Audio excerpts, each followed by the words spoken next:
If you've been thinking about taking a vacation recently, you're probably wondering whether it's safe to fly on a commercial flight. In this video, I'm going to talk about the safety of flying, things you should think about when you're choosing an airline, and what you can do along the way to help keep yourself safe. Why should you listen to me? I'm a professor in the Department of Health and Wellness Design at the Indiana University School of Public Health, Bloomington.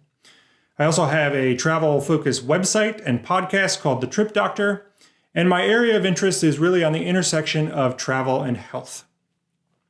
The important thing to consider when we're talking about the safety of flying is the main mode of transmission of the COVID-19 virus. So that mode of transmission is through droplets in the air.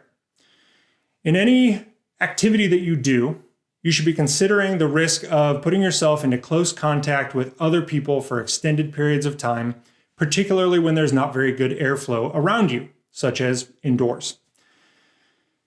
When you're flying, there's a lot of activities that you'll do that will likely bring you into contact with other people. Checking into the flight, going through security, boarding the plane, and then certainly getting on the plane.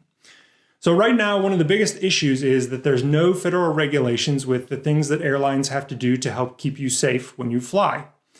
The good news is most airlines have really stepped up their games, and especially here in the US, all airlines have decided to require masks for people flying on their flights.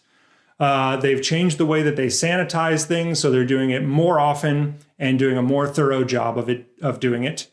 They've also changed up their in-flight service, so there's less risk of contact between yourself and flight attendants, as well as yourself and other people on the plane.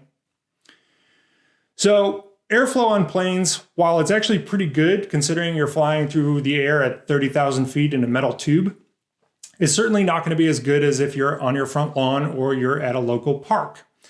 So most of the air that you're breathing has gone through a filtration system, so it's recirculated.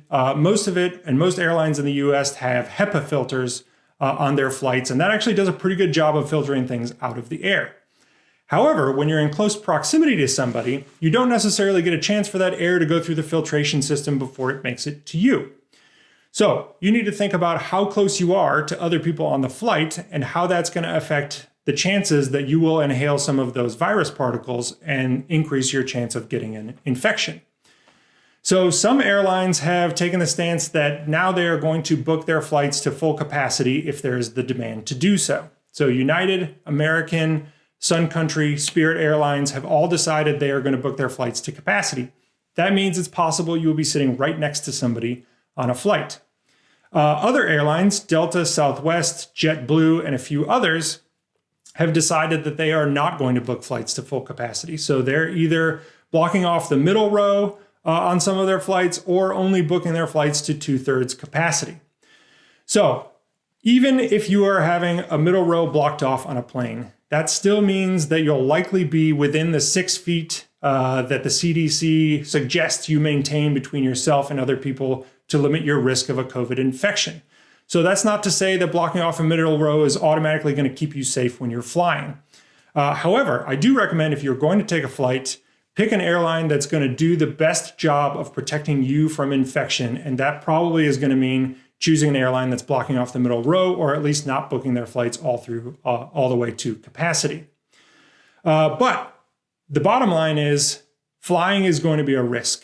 You are in an enclosed space. Even though the airflow is better in flights than you might think, there's still some risk that you're going to be breathing in those droplets from other people if you have somebody who's sick on your flight.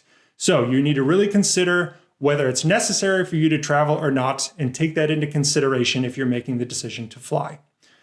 As always, I recommend wearing a mask. You'll be required to if you fly, at least in the United States, and maintaining physical distance between yourself and other people whenever possible to keep yourself safe, whether you're traveling or not.